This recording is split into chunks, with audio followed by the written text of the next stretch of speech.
नमस्कार। जय श्री राम।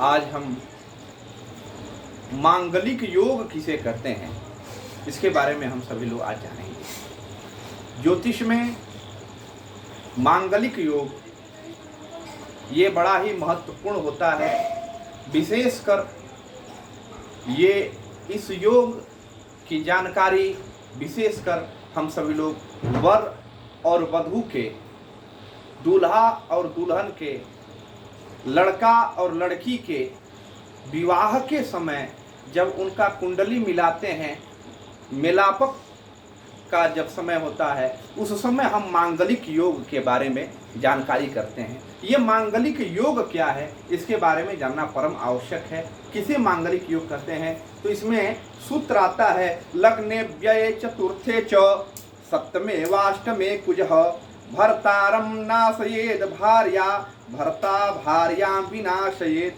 अर्थात लग्ने व्यये चतुर्थे च सप्तमे वाष्टमे कुजः। देखिए यहाँ पे हम एक चक्र बना दे रहे हैं। वीडियो में आप सभी लोगों को स्पष्ट रूप से दिखाई दे रहा होगा। नीचे देखिए पूरा आ रहा है ना। लग्ने व्यये चतुर्थे च सप्तमे वाष्टमे कुजः। लग्न, देखिए ये चक्र बन गया। देखिए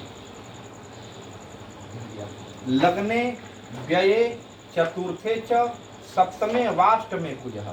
ये हो गया लग्न, ये हो गया लग्न, ये हो गया व्यय, ये हो गया चतुर्थ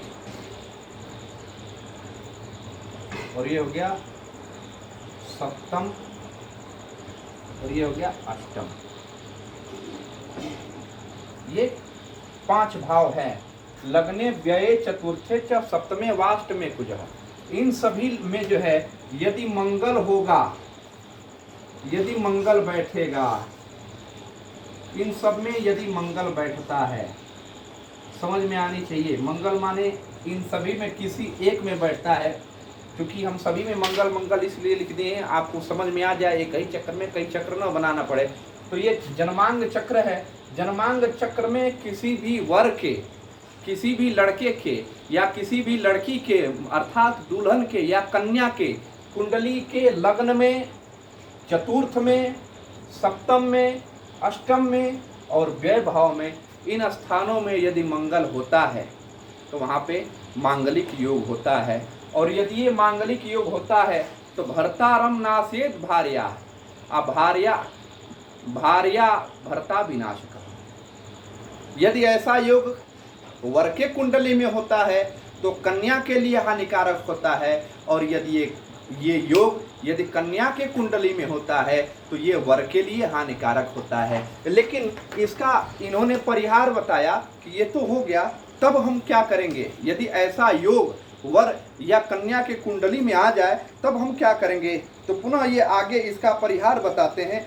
और ये कहते हैं कि कुछ दोषवती देया, कुछ दोषवती तथा कुछ दोषवती देया कुछ दोषवते किल नास्ति दोषो न चानिष्टम दाम्पत्यो सुखवर्धनम। अर्थात यदि इस योग वाला कुंडली यदि वर की कुंडली मिल जाती है ऐसे योग वाली, तो ऐसे ही समान इसी योग की कुंडली कन्या की भी मिलनी चाहिए। यदि दोनों की कुंडली समान ऐसे मिल जाती है, अर्थात वर की कुंडली में यदि इन स्थानों में मंगल है और कन्या के भी कुंडली में यदि इन स्थानों में मंगल दिखाई दे रहे हैं तो वो दोष समाप्त हो जाता है।